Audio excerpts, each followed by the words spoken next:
Thanks for joining us today on Market Call. I'm Mirella Fernandez. Stan Wong on the show, portfolio manager at Scotia Wealth Management. He'll take your questions today on North American large caps and ETFs. Here's how to reach us. 1-855-326-6266. You can send an email as well, marketcall@bnnbloomberg.ca. Good to see you. Nice to see you. We are in earnings season. I'm wondering if you've noticed any themes per sector yet. Well, if you look at the last several months, 3 to 6 months, you've seen a bit of a broadening of the market cycle in that it's not all about tech and communications. What we're actually seeing is that technology is starting to float to the bottom of the top of the 11 sectors in terms of performance. And now we're seeing other cyclicals perform well, such as industrials and basic materials and so forth. And that's great for continued market upside. And it's regardless, as you mentioned with tech, of what their earnings are, because they're doing pretty well, but they're really not benefiting, or the stock price is really not benefiting from the results. The concern really is about how much money are you spending. If you look at all these hyperscalers, we're talking about billions, hundreds of billions of dollars. So the market's kind of looking at show me that what you're spending is going to result in great results. So it's kind of a show me story at this point. We are seeing a shift into, instead of the build up, we're going to the build out, which is the infrastructure that's required around data centers and artificial intelligence. Okay. You like emerging markets right now. Tell me why. I like international markets and emerging markets. We're seeing, and we've seen this for some time, a valuation discount in those markets. We're seeing a breakout in Europe above previous technical ceilings, and we're seeing that in emerging markets as well. And because the U.S. dollar is just not as dominant as it was, you're getting upside on the currency as well by owning these international markets in their currencies. Okay, let's talk a little bit about volatility, which was a big theme last year. This year we have the U.S. midterm elections. We also still have a lot of trade overhang. How concerned are you about this?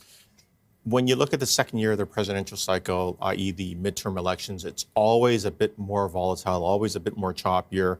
It can be a little bit softer relative to the other 3 years of the presidential cycle. You throw in the renegotiation of CUSMA, and you throw in, trying to understand monetary policy. Are we going to see 2 cuts, 3 cuts, or no cuts?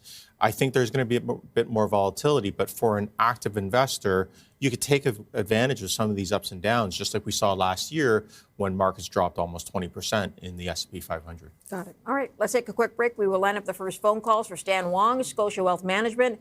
Again, he'll take your questions on North American large caps as well as ETFs. Here is the information to reach us. We're back in just a moment. Stay tuned.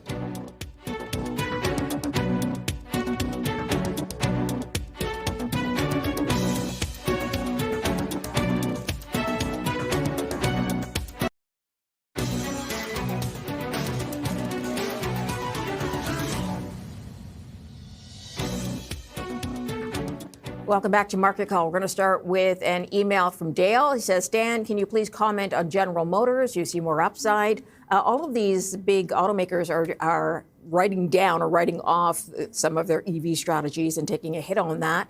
What do you think about General Motors? What's interesting about GM and Ford and some of these domestic automakers is that they handily outperformed Tesla last year, and a lot of talk is about Tesla and so on. With GM, it's not a name that we own. I just find that it's super cyclical, and obviously it's dependent on regulation, dependent on the consumer and interest rates and so forth. With that being said, the technicals look fine on it. You're seeing an ascending upside of higher highs and higher lows. But they've got to continue to execute. They've done well, just being able to create more buybacks and dividends, and their North American trucks and SUVs are doing well. They scaled back their EV production based on, lack of demand or little demand. So that's certainly helping the name. It's just not a name in our portfolio. We just find that those types of consumer cyclicals tend to be a bit too high risk for us or volatile for us. But right now, technically, it looks fine. Do you worry about the renegotiation of CUSMA and how that is going to affect that whole supply chain? Yeah, that's a great point. And that's definitely something an investor will need to consider as well. So that is another concern. Okay, let's move to the phone lines. And Michael is on the line. He's our first caller. He's in Vancouver. Hi, Michael. Hello, Mirella. Hello, Stan. Stan, thanks for taking my call. Stan, I think your favorite ETF in Canada is the XEI. Do you have something similar in the U.S. that you use? And also, if I can be so bold, you have one after your opening comments, one that you use ex-North America in a similar venue. I'll hang up and listen to your response. Thanks so much and have a great day. Is XEI your favorite here? I do like XEI. We continue to hold it in some of our ETF portfolios. With that being said, with the U.S., we're starting to like some of the equal weight strategies in the U.S. right now. The S&P 500 equal weight index makes a lot of sense to me. There's not as much concentration in the mega techs, I should say. If you look at the S&P 500 market weight, you're seeing about 40-50% technology. But the S&P 500 equal weight strategy would be something to consider because it would have much more in terms of cyclicals. It'll have some more mid caps, and it'll really get you away from some of the mega cap names that are starting to falter now. The symbol for that would be RSP, listed in the U.S. exchange. There's also one that's in Canada as well. It's the Invesco S&P 500 Equal Weight Index ETF. Okay, sorry, RSP. P, thank you. Okay, we'll take a look at that one, and then let's move on to our next caller, another Michael, who is in Toronto. Hi, Michael. Hi, Marilla. Hi, thanks for taking my call. My question is on the Canadian sectors. I know the sector has thin profit margins, but I'm looking for something steady with maybe a little bit of growth over the long term. So what would you pick between Empire, Loblaw, or Metro? Thank you. Thank you for the question. Having a look at the grocers, what do you think? If you look at some of the grocery stores, particularly Loblaws, you're seeing a fantastic upswing in terms of technical movement. You're seeing higher highs and higher lows over a daily period. And then if you look at the weekly period over the last 5 years, you don't get a chart that's much better than that. I really like companies that are industries that have few competitors, and certainly the Canadian grocers are in that space. They can, protect margins well, can protect their revenues well. Loblaws is definitely one of the names that we hold in our portfolio. We also own Empire. Loblaws is tracking a little bit better, and we like both names, but Loblaws is great. Okay, Loblaws is where you would land. Let's go to Elliot then. Elliot's in Hamilton, Ontario, with a question. Hi, Elliot. Good afternoon. Kimberly-Clark apparently is merging with Kenvue. Good synergies, improvements in profit and margin. And I don't think AI can replace diapers or Band-Aids. Please, how do you read the technicals for KMB? Thank you. Thank you for the question. Do you see synergies there that'll be sort of showing on their bottom line? In the consumer staples space in the U.S., it's really been all about Costco. Costco had a bit of a downtrend, or first it had a great uptrend, started having a downtrend, and now it's recovered, and Walmart's done very, very well. If you look at Kimberly-Clark, it is now, the price is now below the 200-day moving average. It's below the 200-week moving average as well. It's starting to trend up a little bit. There might be a near-term basing pattern that's happening, but the 200-week moving average is falling as well. So it's kind of a wait and see at this point. Potentially, it can sort of overtake that 200-day moving average. It's not a name that we have. I mean, as I said before, we really like the cyclicals at this point, at this stage of the economic cycle. We think we're mid-cycle at this point. And consumer staples is really as a whole, and of course we'll own some names here and there, such as a Loblaws. But as a whole, consumer staples is best owned when you are approaching or within a recession. Because? Well, because those are the things you need, not the things that you want. You're not going to scrimp on. You still need them. That's right. Got it. All right. Let's get to our next caller. Nazar's on the line in Scarborough. Hi, Nazar. Oh, hi, Marilla. Hi, Stan. Stan, may I have your thoughts on ZWE, BMO High Dividend Covered Call Europe ETF ex-US? I have always had a Canadian bias, but am looking to diversify. With the recent deal by European Union and India, the so-called mother of all deals, do you see good growth coupled with high dividend? Thanks for taking my call. What do you think of ZWE? So ZW, just to explain it, is a covered call strategy whereby you're getting the dividends and you're getting covered call options, which will pay you additional income. Right now, it looks like the dividend or the distribution is about 6.6%. Okay. Very, very attractive. But like all covered call strategies, if you like the underlying security, most often you are better off owning the underlying security unless you really need the income. When I look at ZWE and I compare it against the MSCI Europe index, both in Canadian dollars, over the last 3 years, the ZWE ETF returned about 37%. Great return. However, the MSCI Europe index returned about 68% in Canadian dollars. So you're going to give a little bit because the stocks are going to be struck out when the market is moving higher. So often, if you think that you like the underlying security, you want to own the underlying security itself. And in this case, it's almost double the return. Okay, let's take a quick break. We'll line up more phone calls for Stan Wong of Scotia Wealth Management. Back in a moment.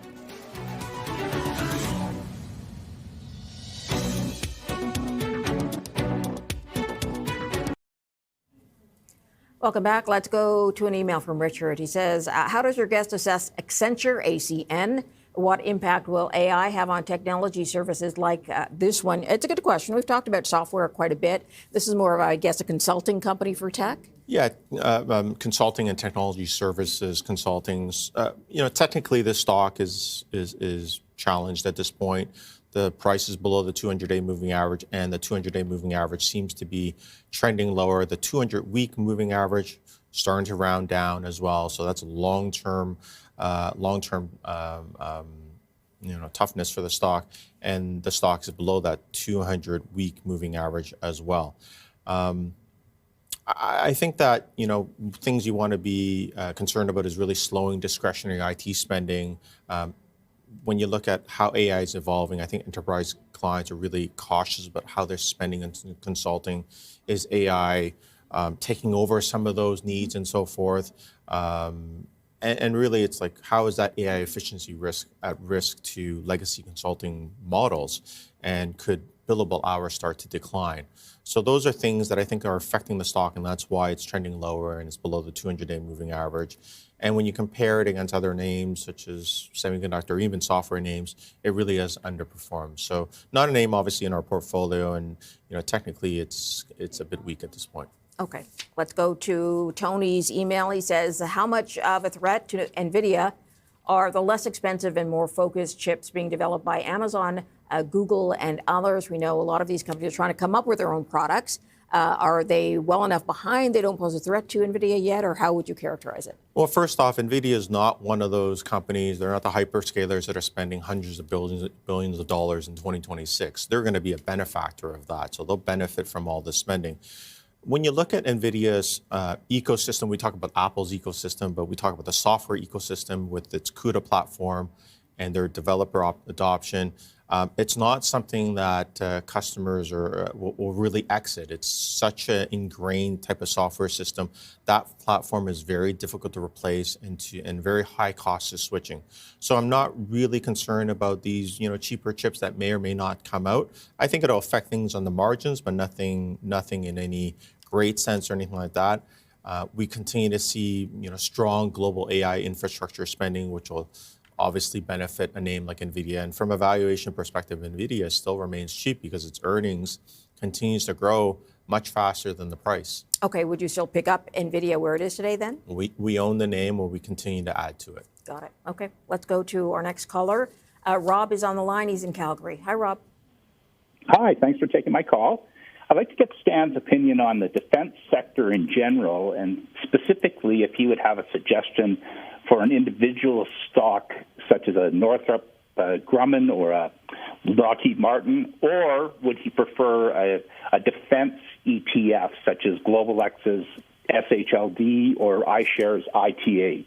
Okay. Your thoughts, please, Stan. Thanks for your advice, and have a good afternoon. Thank you for the question. I take it you'd go U.S. for defense if you're going that way. You would want to be there, and I do like the idea of using an ETF to sort of gather all the names in there, because contracts may be given to some companies and not to others, and so forth. Lockheed Martin would be a leader in that space if you had to choose a name, but the sector itself continues to perform well. Technically, we're seeing higher highs and higher lows, and we're seeing the 200-day moving average moving higher. You look at the long-term weekly averages, That's also strong as well. The only concern I would have is that it's really jumped up above that sort of bandwidth of gradual growth, and it's really kind of jumped up as well. And the other thing you want to think about is how do elections affect how much is spending on defense spending as well? Politics change, and as a result, spending can change in that space. Which ETF do you like in that space in the U.S.? I believe that the name that makes the most sense is the iShares ITA U.S. Aerospace and Defense ETF. ITA is the symbol in the U.S. Okay, we'll take a look at that one as we go to our next caller, who is John. He's in Oshawa, Ontario. Hi, John. Hi, good afternoon. I wanted to ask Stan if he would be able to suggest ETF on India, because I hear a lot that he recommends emerging markets, and I feel that India is being, spoken a lot in international news or geopolitics on trade. And I was wondering, I have Canadian dollars, a lot of Canadian dollars, and I wanted to, spend some on India ETF between, one or two ETFs. Would you be able to suggest something, Stan, one or two ETFs in Canadian dollars? Okay, Canadian dollars, but with some exposure to India. Sure. The first one that would come to mind in Canadian dollars is XID. That's the iShares India Index ETF. That's probably one of the larger ones out there. Expense ratio is a bit up there at 99 basis points. I would prefer to attack the emerging markets as a whole rather than individual countries, just because of the high propensity for volatility and the dispersion of returns. So really, I would probably choose ZEM or something along those lines, which is a BMO ETF in the MSCI Emerging Markets Index, which will include India as well. I just tend to rather diversify that risk in the emerging markets because it's a very high beta sector, as you know, and you can get some of those countries within a broad-based ETF. Latin America is doing extremely well right now. That's actually a space that we really like, but even though we like that space a lot, we'd rather own a more broad-based ETF. And then you look at names like Taiwan Semiconductor, which is doing well, so you've got to own Taiwan in there through a broader-based ETF. So for me, I'd rather... ZEM, you said? ZEM would be one of the ETFs. There's so many out there, but ZEM would be one that we own in our ETF models. Got it. Okay.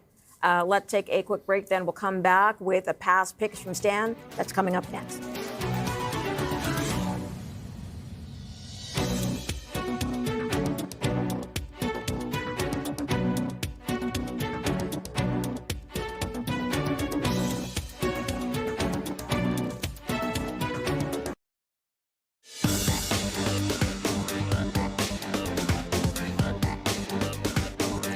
Time now to have a look at past picks from Stan Wong from February 6, 2025, so just over a year ago.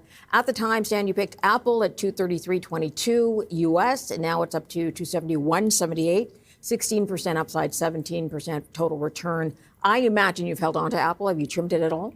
We continue to hold Apple. We continue to add it for new clients.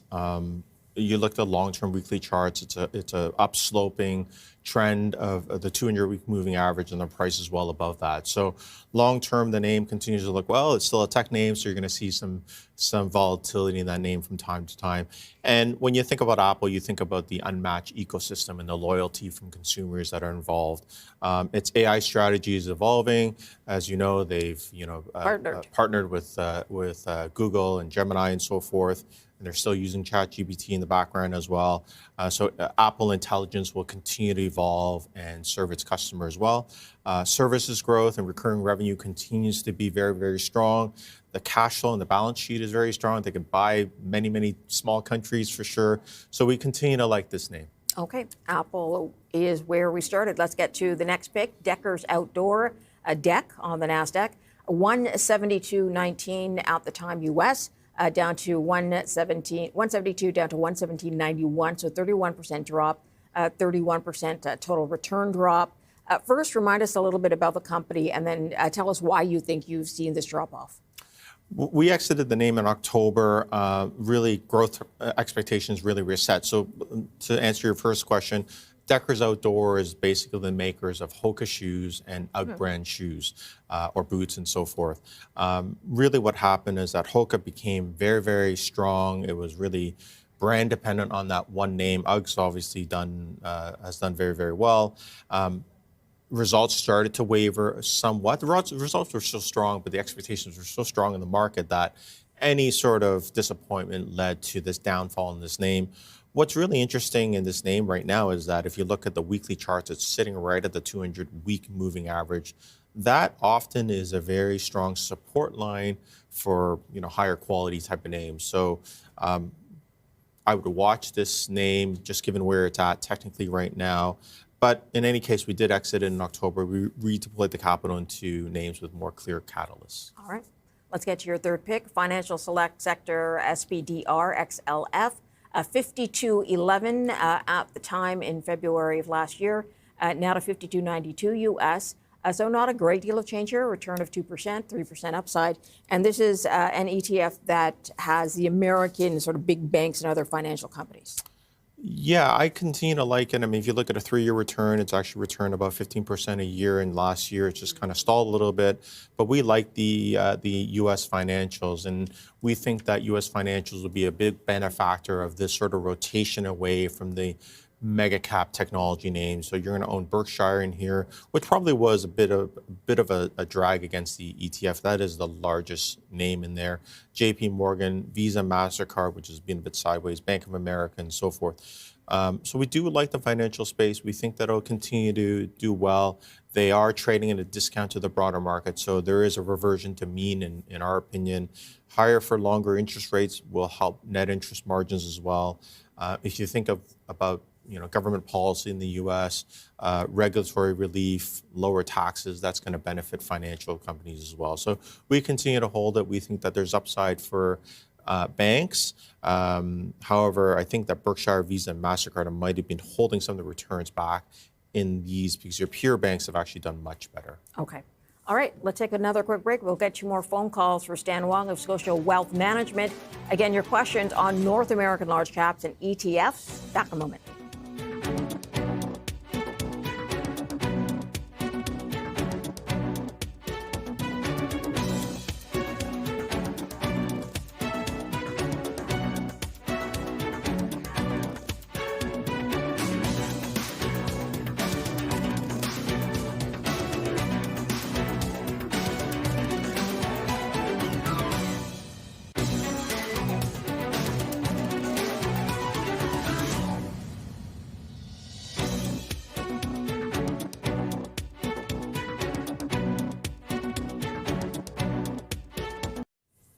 Welcome back. Let's go to the phone lines. Jack is on the line. He's in Toronto, and he has a question today for Stan Wong. Hi, Jack.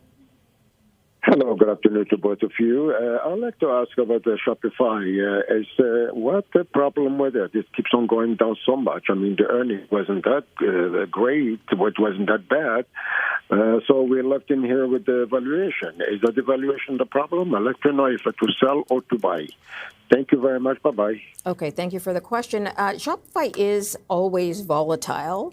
It's at 106 now, well, 146 when you look at it on the TSX. Would you buy in where it is today? And if you could also tell me why it tends to be so volatile. This is a name that's always had valuation issues for a lot of money managers that are looking at a GARP or growth or reasonable price or value sort of outlook. Despite the growth expectations for Shopify's EPS, we're looking at 30% plus EPS. We're paying a lot for it. Like right now, the trailing PE is at 75, the forward PE is at 57, 58. Price to sales, we're at almost 10 times on a forward basis. That's always been the issue with Shopify. And when you look down south, there's a lot of names that are much cheaper on a PEG ratio basis. With Shopify, you always want to be concerned about the small, medium businesses because that's kind of where they're catering to a lot of their business too. And those ends of the business cycle or the spectrum tend to be a bit more volatile. They may not survive through economic volatility and so forth. So I think that's what affects a name like Shopify, and that's why the beta of Shopify is 2 times that of the S&P TSX. So it's a name that we don't own. I don't think we've actually ever owned it. I think it's a decent trading name, but right now the stock price has moved down below the 200-day moving average. The 200-day moving average is still trending higher, so that's good. But you got to watch out when the stock breaks that 200-day to the downside. Okay, it doesn't suffer from the same concerns about AI eating that business because it feels like it fell off around the same time. No, it does not suffer from that concern, but I think really broadly, it's just been a broadening and a rotation somewhat away from almost all tech names into other areas that are not tech. Okay. All right, let's go to Anita. She's on the line in Markham, Ontario. Hi, Anita. Hi, good afternoon. Thank you so much for taking my call. My question is on Morgan Stanley. Stan, any reason why it's come down so much? I need your advice on this one, please. Or would you prefer Bank of America to Morgan Stanley? I'll hang up and listen to you. Thank you. Thank you for the question. Let's have a look at Morgan Stanley. What do you think? I mean, I really like a lot of these large cap bank names or financial names in the U.S. In our portfolio, we own J.P. Morgan, we own Goldman Sachs. We really like those leaders. And I wouldn't say that Morgan Stanley is not a leader as well. It's a name that we would also want to own. We just don't happen to own it. I mean, the stock's down about 13% from its recent highs. I don't think that's anything overly to be overly concerned about. You see the stock continue to move higher on a higher highs, higher low basis. The 200-day moving average is moving higher, and the stock price is well above that. So very healthy signs there. And the 200-week moving average is also above those levels. Sorry, the 200-week moving average is also trending higher. So that's a good sign as well. So no quarrels with Morgan Stanley. We like U.S. large financials. Okay. Let's move to our next caller. Then Ghulam is in Toronto. Hi, Ghulam. Hi there. My question is on ZWK. Stan already answered the question on ZWE, so I have very little or no exposure to U.S. banks. You think that's the right time to should I add to my position at ZWK, or do you prefer another ETF? I'd appreciate your comments. Thank you for the question. ZWK is BMO's and American banks with covered calls. What do you think of it? Yeah, so the underlying thesis of this ETF is that it's going to own almost an equal weight basket of about 30 banks, but there are a lot of regional banks in here. I prefer the large cap U.S. financials, Wells Fargo, Morgan Stanley, J.P. Morgan, Goldman Sachs, and so forth. When you compare ZWK against the S&P 500 Bank Index, again, what you see, as I mentioned earlier, is that if you really like an index or a specific sector, just own the underlying. Over time, you'll probably do a bit better. This particular ETF, the BMO Covered Call U.S. Banks ETF, pays a great dividend or distribution. In the last 3 years, it's returned just over 30%. But if you just own the banking index in the U.S., you would have returned 85, 86%. So again, you're going to give up some upside when you own covered call strategies in a lot of the cases. Okay, let's get to our next caller then. Aggie is on the line in Mississauga, Ontario. Hi, Aggie. Hello. Thank you for taking my call. I'm just starting out in ETF investing and wanted to ask Stan whether HDIV or something like that, harvest covered call strategies are good for income generating. Okay, thank you for the question. Let's have a look at Hamilton's HDIV. It's at 21.23 right now. Is this one you have ever looked at or spent some time investing in? Yeah, we get a lot of questions from clients, and being on air here, we get a lot of questions about these high distribution type of dividend strategies, covered call strategies. And when you look at this strategy, it's paying about a 10% indicated yield, and it has performed about 81% over the past few years, 3 years, I should say. And it actually has outperformed the TSX 60, if I can take a look quickly here, and it has actually outperformed that index as well over that period of time, and the TSX for that matter. I think what's happening here, if I understand this ETF correctly, is that I believe there's some leverage involved, and as a result of that, you're going to obviously get some upside here Actually, I'm not sure if there's leverage here. I'm looking at it very quickly. No, there should be, because it's enhanced, and I believe enhanced means that there is some leverage. So when you get an upside market and you put some leverage to it, not only are you going to get some more distribution, but you're also going to get some more returns in an upswinging market. However, in flat markets or downturning markets, you got to be careful with these leverage type of ETFs with at-the-money call options. Okay. Let's take another quick break then. We're going to be back to take more phone calls in just a moment. Stay tuned.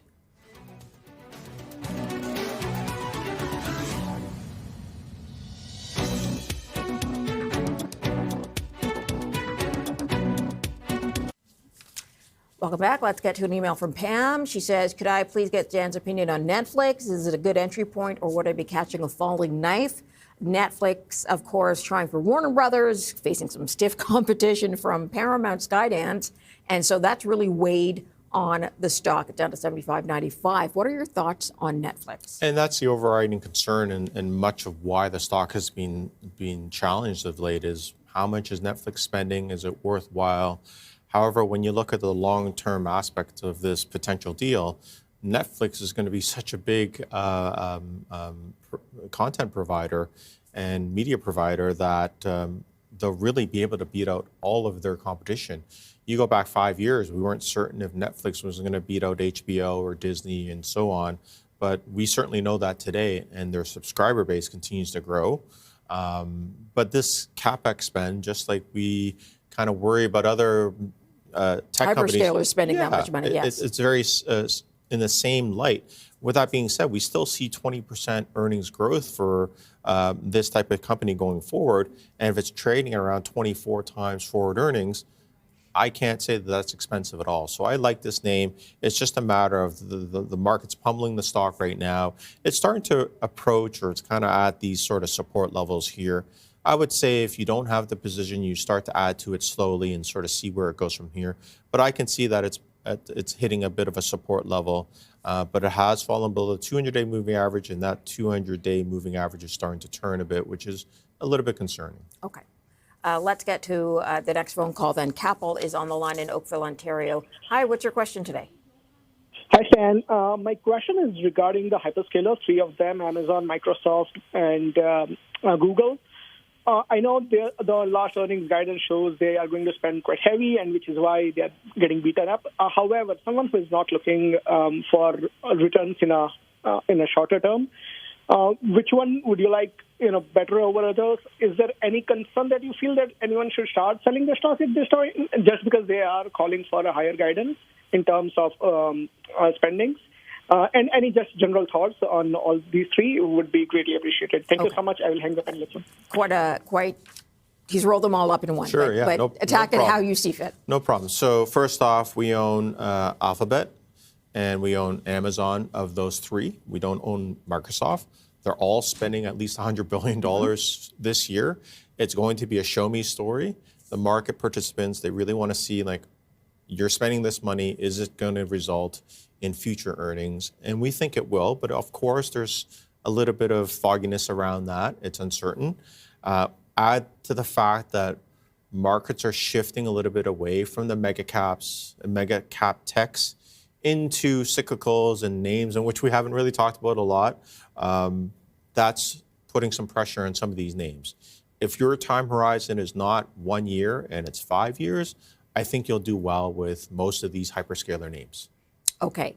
Are investors demanding too much as far as to show me what's coming from the investment? Is it too early to start demanding that?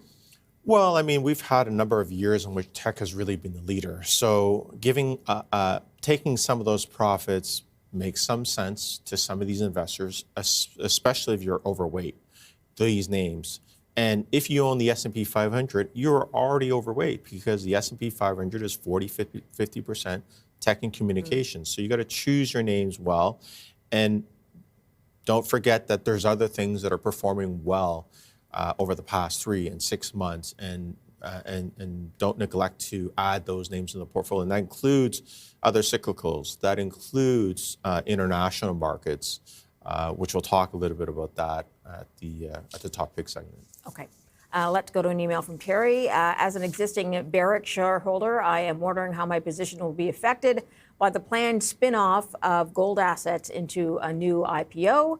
That is, as a Barrick shareholder, will I be given an opportunity to participate as a shareholder in a newly formed company? Is that clear yet for Barrick Mining? I'm not sure, and I don't have the answers to the last part of that question. I can say that obviously Barrick has performed extremely well, given the rise in gold prices over a 1 year period. The technicals look very strong.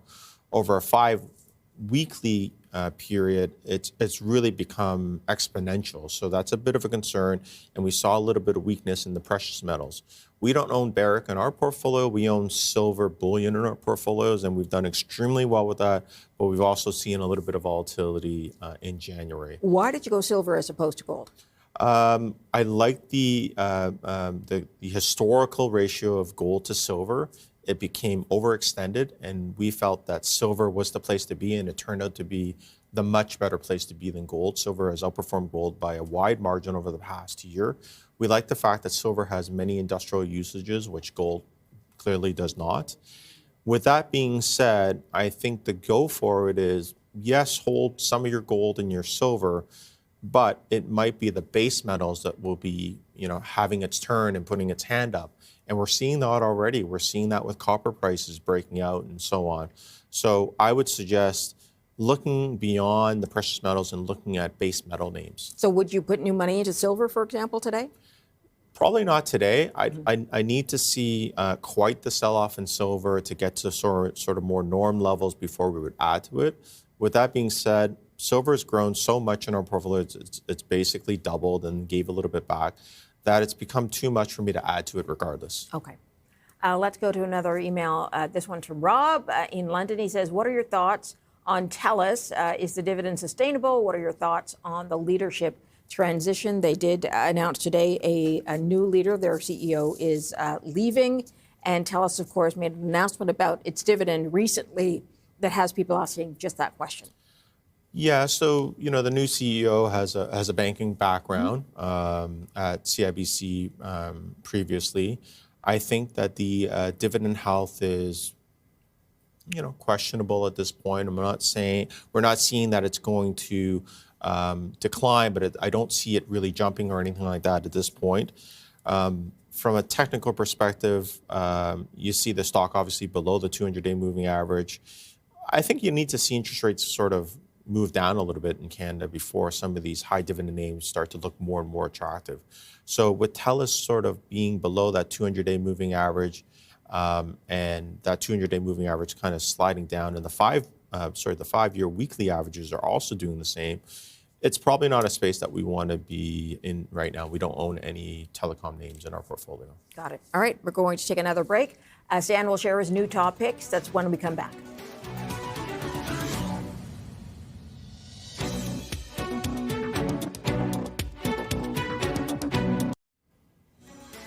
Join us tomorrow for Market Call. Nadeem Kassam will be on the show. He is Chief Investment Strategist and Portfolio Manager of Marnoa Private Wealth Counsel. He'll take your questions on North American stocks. That's tomorrow. Let's get to new top picks from Stan Wong. BHP Group is where we'll start on the New York Stock Exchange. This is a play on copper. Yes, copper and iron ore for steel. This will be, I think, in a long time, the top 3 picks that I've chosen that doesn't include a mega cap technology name. We talked about precious metals performing well, and I mentioned that I think that base metals will start to do very well. So BHP is an Australian-based company, one of the largest global mining companies in the world. Iron ore and copper is its main products. And these are essential for infrastructure build, electrification, and energy transition projects. I talked about how AI is a build up, and now we build out. So we need data centers, we need grid stability, more electricity stability, and so forth. So these long-term demand secular themes tied to electrification and AI-driven infrastructure, it plays into the need for copper. And if you look at what's happening with China, targeted type of moves on a federal fiscal basis, whereby they want to improve their infrastructure and improve their electricity grid. So that's very important because China is one of the largest, if not the largest, revenue source for BHP. You're getting a 2.8% dividend yield from 3.2% dividend yield from BHP. Iron ore is a very constant, using it for steel, very substantial, consistent cash flow. You look at the stock price, it's telling us why this is important because it's now broken up above multi-year highs in this stock. So there's a breakout story. So technically, it's very important.